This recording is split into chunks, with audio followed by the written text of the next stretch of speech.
Halo, perkenalkan, gue Izani Maulani dari jurusan Hubungan Internasional.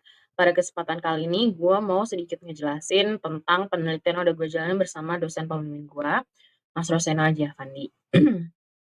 Penelitian gue ini terkait tentang analisis bibliometrik, terkait pembangunan hijau di Indonesia untuk, pembangunan berkelanjutan. Nah, penelitian ini itu, terdiri atas 4 bagian. Yang pertama adalah latar belakang, yang kedua adalah framework dan juga metodologi, yang ketiga sorry, ada hasil dan diskusi, yang keempat adalah kesimpulan.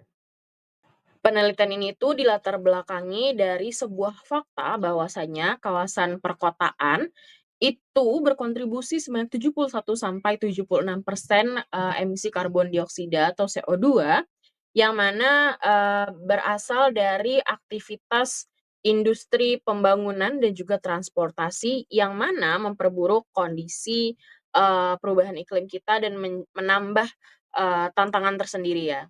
Kemudian, pembangunan hijau atau green infrastruktur muncul sebagai solusi untuk, proses pembangunan, infrastruktur yang juga kita tetap, mengkonsiderasi bagaimana keberlangsungan kehidupan, lingkungan sekitar kita, di tempat di mana kita membangun konstruksi itu sendiri. Akan tetapi, kasusnya banyak sorry, ada banyak perbedaan pemahaman dan juga pengertian terkait, pembangunan hijau di antara para, aktor, stakeholder, akademia, dan juga, masyarakat pada umumnya. Maka dari itu kami merasa, eee, kami perlu untuk menganalisa lebih jauh bagaimana sih implementasi, pembangunan hijau di Indonesia melalui, eee, apa namanya, melalui korab Melalui, lensa knowledge transfer itu sendiri. Dan kami ingin, menelusuri lebih jauh bagaimana kolaborasi pengelolaan, di level yang berbeda atau multi level ini mempengaruhi hal tersebut. Kemudian dengan menggunakan, teori global governance, kami ingin mengeksaminasi lebih jauh bagaimana kolaborasi antara, level tata kelola atau multi level governance ini mempengaruhi, proses proses, pembangunan hijau di Indonesia, terutama, di sebaran akademik yang, yang mendukung bagaimana, proses pengelolaan infrastruktur hijau ini berlangsung lebih jauh, gitu. Dengan research question-nya bagaimana sih, penelitian di ranah infrastruktur hijau di Indonesia itu, bagaimana kolaborasi antara tata kelola atau multi level governance ini mempengaruhinya, kemudian, prosesnya seperti apa, apakah sudah berlangsung, kemudian, perspektif apa yang dapat kami, berikan untuk, penelitian ke depannya.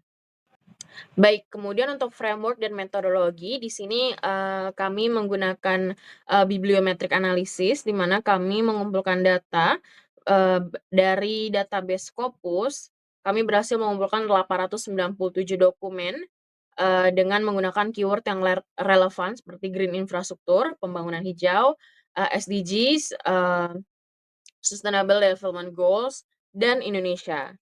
Dan kami berhasil, mengumpulkan 897 dokumen ini dengan rentang waktu dari 1995 sampai dengan 2024. Kemudian, kami menganalisa lebih jauh, topik publikasinya, terus, gaps dalam, area penelitian dan juga, siapa kontributor yang paling influential, yang paling berpengaruh gitu.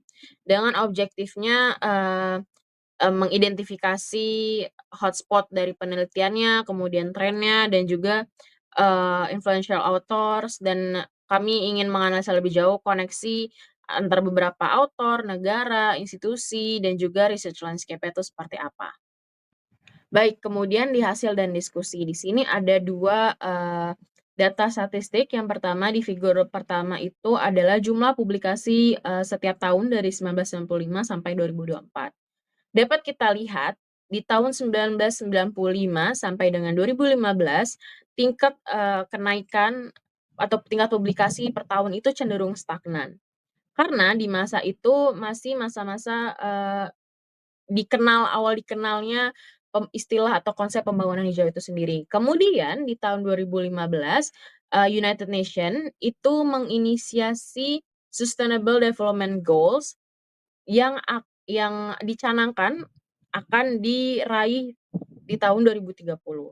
Setelah itu kita dapat melihat UN di sini, setelah inisiasi UN di 2015, tingkat penelitian terkait dengan pembangunan hijau ini cenderung naik secara signifikan.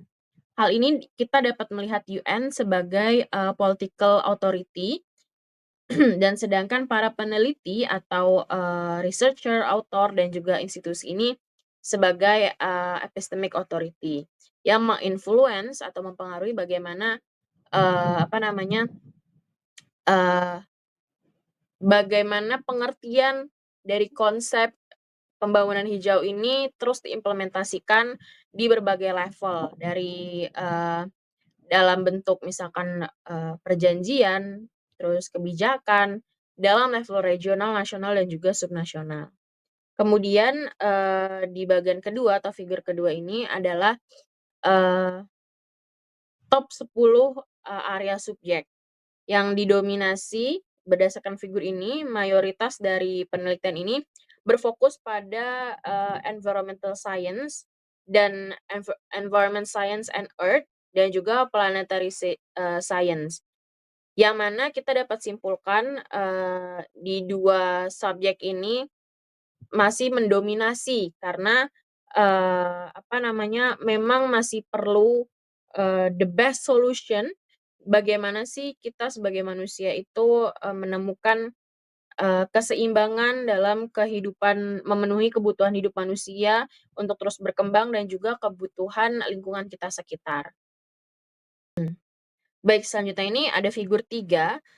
Figur 3 ini adalah gambaran dari top 10 afiliasi yang mengilustrasikan penyebaran, apa namanya, submisi artikel atau penelitian di bidang, pembangunan hijau, Sustainable Development Goals, dan Indonesia.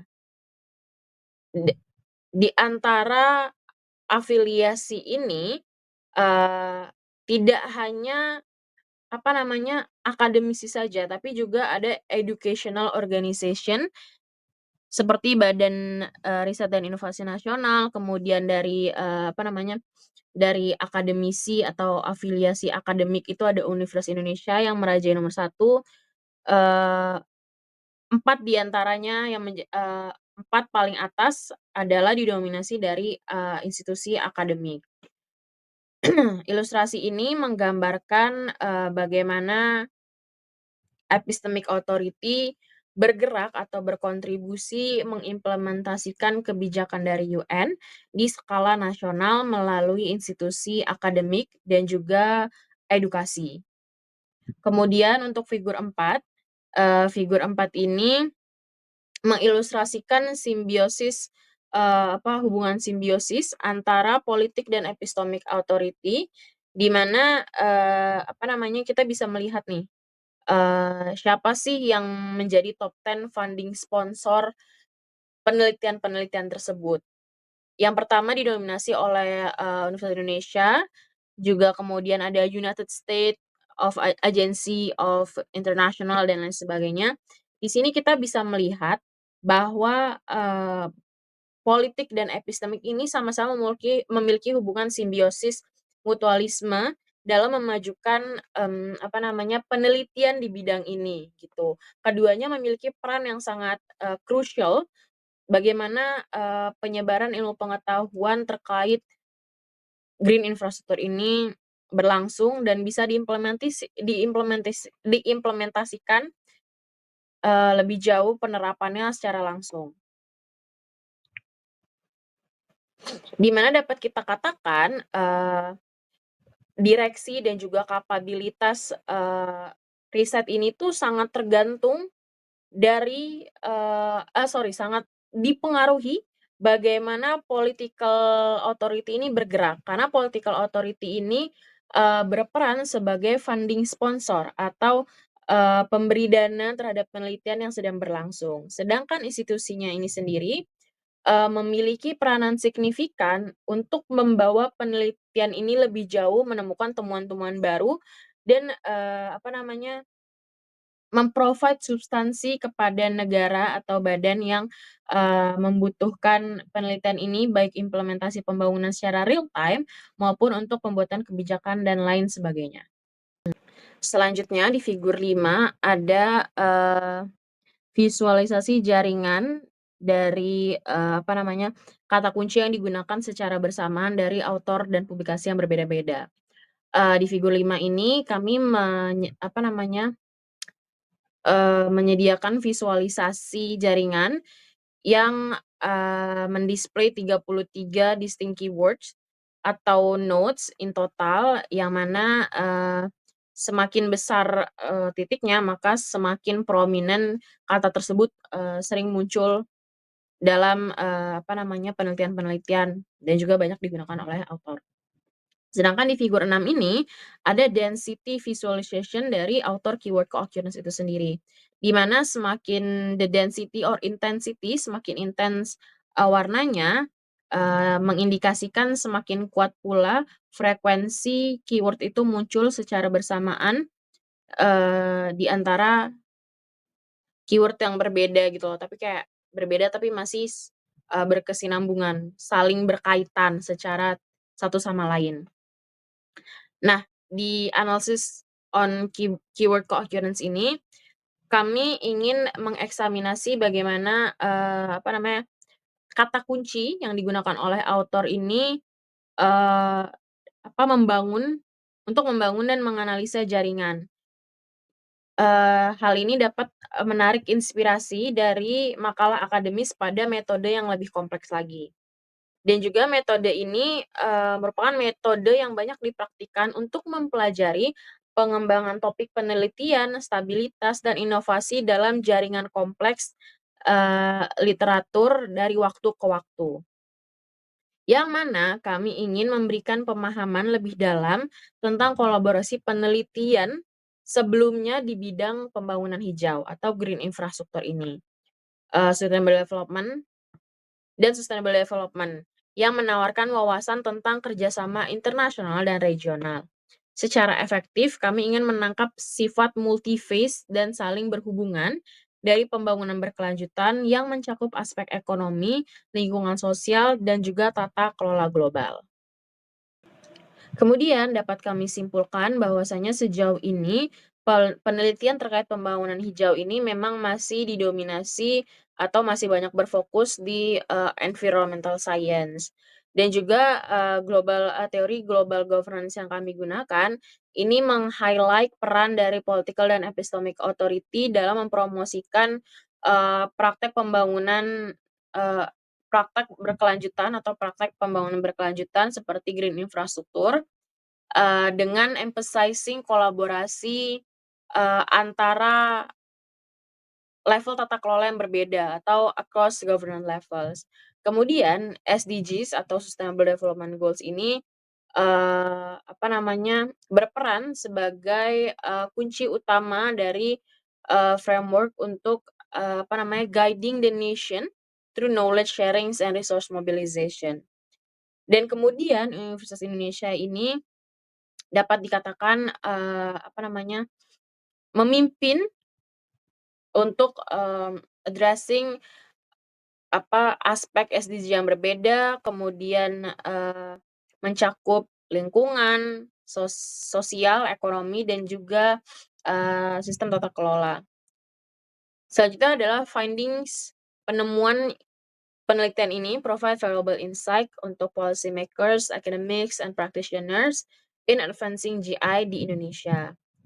Dan kami rasa perlu untuk, memperkuat kolaborasi penelitian antara institusi akademik dan juga, agensi kepemerintahan, NGO, dan, untuk mengeksplorasi lebih jauh terkait, impak pembangunan hijau lebih jauh, jangka panjang, dan memastikan interdisciplinary penelitian dan kerjasama interdisciplinary research dan juga kerjasama. Baik, sekian dari saya atas waktu dan perhatiannya, terima kasih.